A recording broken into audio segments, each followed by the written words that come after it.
1968, Barbra Streisand took the world and Broadway by storm with Funny Girl. Seems like only yesterday, doesn't it? Well, this year, it's back at Foster City's Hillbarn Theater.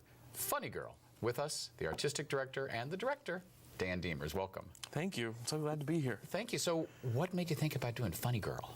Well, in a weird way, I think I'm the male version of Fanny Brice. So, that always helps. But I see the resemblance. Right? It's there. Little Merman, little Fanny Brice. But for me, the story is so unique.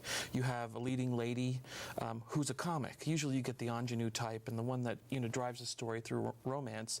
And with Funny Girl, you have a comic who's standing up there in front of everybody, and in the face of adversity and everyone telling her, you're not pretty, you can't do this, you can't be a Ziegfeld Follies girl, she says, no, I can, and you're going to watch me do it.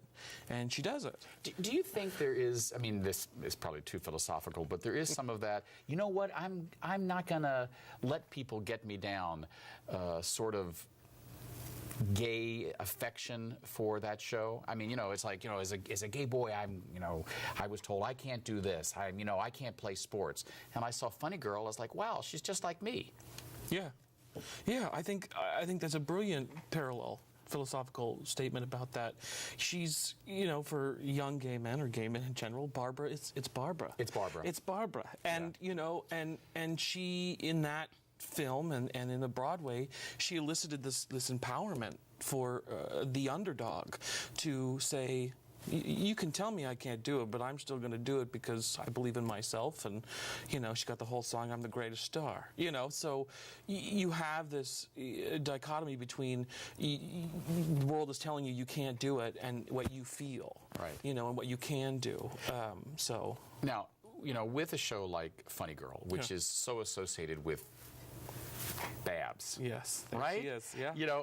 Is that kind of a slippery, skinny ledge for Foster City to take on? How are you going to make people think I'm not getting Babs? Well, I think that's one of the primary reasons why people don't do it, is because it's such a tricky show. And I think that, one of the big things we focused on with this show and with Melissa Wolfclain, who's playing Fanny Brice, we didn't want to just be Babs. Mm-hmm. We wanted to play the story, and we wanted to be true to who she was, not necessarily the icon and the beautiful image that we all have of Barbara playing the role. Mm-hmm. And she does a brilliant job. She's such a funny, heartwarming individual that just brings so much life to her. Right. So talk to me about the cast and also the history of Hillbarn Theater.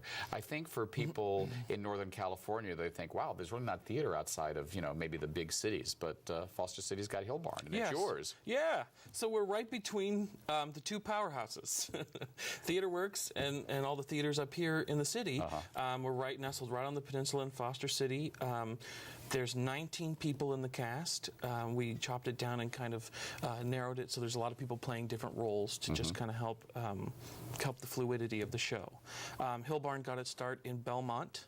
We were up on a hill, and then it moved to the Burrell Chapel back in San Mateo back in the day, and then we moved to Foster City in '58, and that's been our home ever since. Right. Now, you have been executive artistic director there for how long? Since June. Oh, so it's very new for you. Yes, it's very new. But you are a Bay Area boy. You're from the peninsula. Born and raised right here. What do you do if you're, a gay boy raised here in the area? Where do you go? Right? Well, the other equation of that is free time.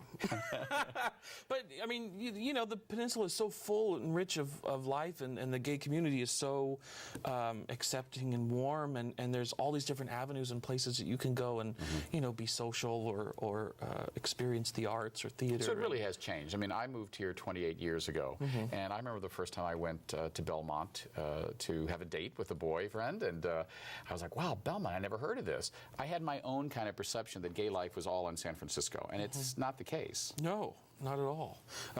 There's, gay communities all along the peninsula, on both, East Bay and West Bay. It's amazing. I always come across, I meet people all the time with the theater, and they come in and see a show, and, we're talking. I say, where are you based? And, we're right over here in San Carlos or, Santa Clara. And so it's just, the community is growing. it used to be San Francisco, and that's where, everyone would pilgrimage to the city and, experience the city. And now it's just, it's growing, and the gay community is thriving. Yeah. What is it about the peninsula that really binds people together? I mean, the then boyfriend, now a dear friend, boy, he was as passionate about living in Belmont as people were. I mean, he was like, for him, San Francisco was like, it's... Oh, the city.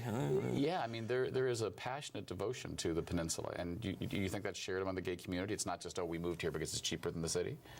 No, I think there's a definite passion here. We're so arts influenced, and we're so technologically thriving. I think there's a larger respect and a larger pride here than other places. You know? How hard is it to attract some of those tech dollars and some of that money that is? Well, let me tell you. Yeah. It's definitely difficult. We're in the world. Theater is definitely a struggling art form now.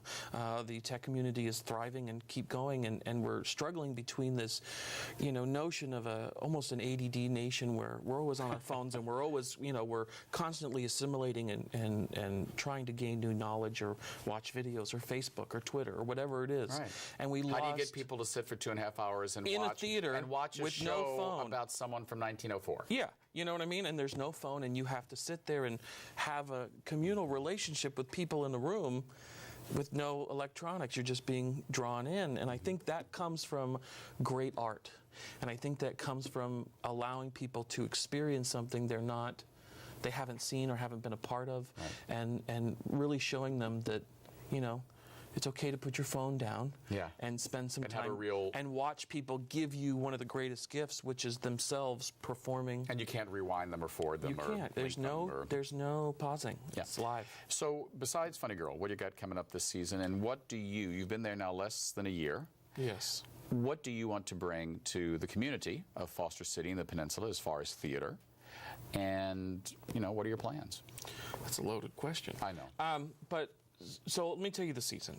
After Funny Girl, we're going to do 39 Steps, which is a Hitchcock. I was about to say it's a little bit of a change. Yeah, it's quite a change. It's the Hitchcock spoof of the original movie. It's a brilliant show. I love it. It's a wild ride. There's only 4 actors in the show. They play something like 40 characters. After that, we have White Christmas, which I adore. Then we're going to do Amadeus, which is a beautiful piece, award-winning, about Mozart. And then we're going to do the Pulitzer Prize Proof, which is a beautiful, beautiful show, very intellectual and deals with the human experience. And then we're going to close with Curtains, which is a wacky kind of fun show. So my dream and my goal is to create a space for people to come and see live art, but also to enrich their lives through art. So whether somebody has a dream, I've always wanted to sew a costume, and I want to do that, they're going to have a place to do that. Right. Describe the theater-going community in the Peninsula. How does it differ from here in the city? I think in the city, people are apt to take more risks with theater. They want to push the envelope. They want to have that gritty response. It's when you're doing theater in between 2 powerhouses, you kind of have to play to all audiences. And we're going to keep doing that and keep moving forward. But I think people are going to be pleased with what we have to offer this year. Right. In our last few moments, tell me a show that you haven't yet scheduled, but one you'd really like to do. Not this upcoming season, but one that you really think might push that Peninsula envelope. Wow. I love Wild Party, Andrew Lippa's Wild Party. I love, there's a lot of gritty stuff out there. You think Foster City is ready for gritty? I don't know yet.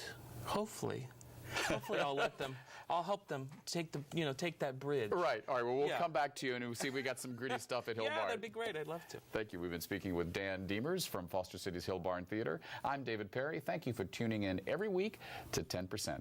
We'll see you next week.